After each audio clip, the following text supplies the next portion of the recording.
మాసం చివరికి రాగానే గుర్తుకు వచ్చే కథ పోలీస్ వర్గం. ఇంతకీ ఎవరి పోలి? ఆమె వెనుక ఉన్న కథ ఏమిటి? దానిని తలుచుకుంటూ సాగే ఆచారం ఏమిటి? అంటే ఆసక్తికరమైన జవాబులే వినిపిస్తాయి. పోలీస్ వర్గం అచ్చంగా తెలుగువారి కథ. కార్తీక మాసంలోని దీపం ప్రాధాన్యతనే కాదు, ఆ ఆచారాన్ని నిష్కల్మషంగా పాటించాల్సిన అవసరాన్ని సూచించే గాథ. అనగనగా ఒక ఊరిలో ఒక ఉమ్మడి కుటుంబం ఉండేది. ఆ కుటుంబంలో 5గురు కోడళ్ళు ఉండేవారట. వారందరిలోకి చిన్న కోడలైన పోలికి చిన్నప్పటి నుంచే పూజలన్నా వ్రతాలన్నా మహా ఆసక్తి. కానీ అదే ఆసక్తి ఆమె అత్తగారికి కంటగింపుగా ఉండేది. తనంతటి భక్తురాలు వేరొకరు లేరని ఆ అత్తగారి నమ్మకం. ఆచారాలని పాటించే హక్కు ఆమెకే ఉందన్నది ఆమె అహంభావం. అందుకే కార్తీక మాసం రాగానే చిన్న కోడలిని కాదని మిగతా కోడళ్లను తీసుకుని నదికి బయల్దేరేది. అక్కడ తన కోడళ్లతో కలిసి చక్కగా నదీ స్నానం చేసి దీపాలను వెలిగించుకుని వచ్చేది. ఈలోగా కోడలు ఎక్కడ దీపం పెడుతుందోనన్న అనుమానంతో దీపం పెట్టేందుకు కావలసిన సామాగ్రి ఏదీ ఇంట్లో లేకుండా జాగ్రత్తపడి మరీ బయల్దేరేవారు అత్తగారు.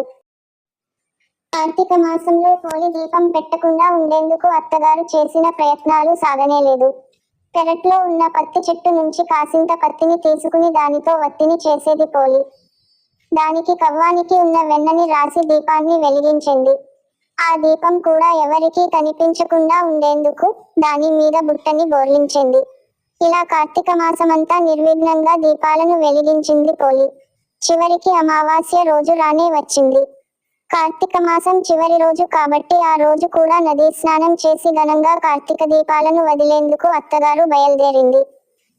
వెళుతూ పోలి ఆ రోజు కూడా దీపాలను పెట్టే తీరిక లేకుండా ఇంటి పనులన్నీ అప్పగించి మరీ వెళ్ళింది.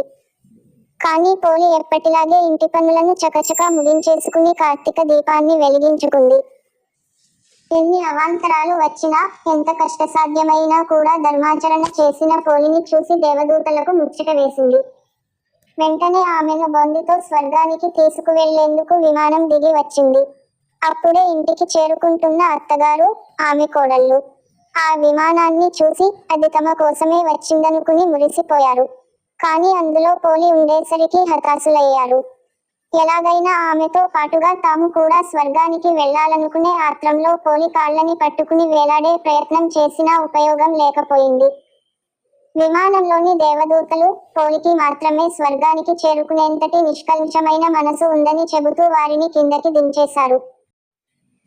ఈ నేపథ్యంలో తెలుగునాట స్త్రీలంతా పోలిని తలుచుకుంటూ అమావాస్య రోజు ఉదయాన్నే అరటిదొప్పలలో వత్తులను వెలిగించి నీటిలో వదులుతారు. ఈ నగర జీవితంలో మనకు దగ్గరలో చెరువులు, నదులు అందుబాటులో ఉండే అవకాశం లేదు కాబట్టి టబ్బులలో ఈ దీపాలను వదిలేలా ఆచారం రూపాంతరం చెందింది. ఇలా వదిలిన అరటి దీపాలను చూసుకుంటూ పోలిని తలుచుకుంటారు. కార్తీక మాసంలో ఏ రోజు దీపాన్ని వెలిగించలేకపోయినా కూడా ఈ రోజున 30 వత్తులను వెలిగించి నీటిలో వదిలితే మాసమంతా దీపారాధన చేసిన పుణ్యం వస్తుందని చెబుతారు.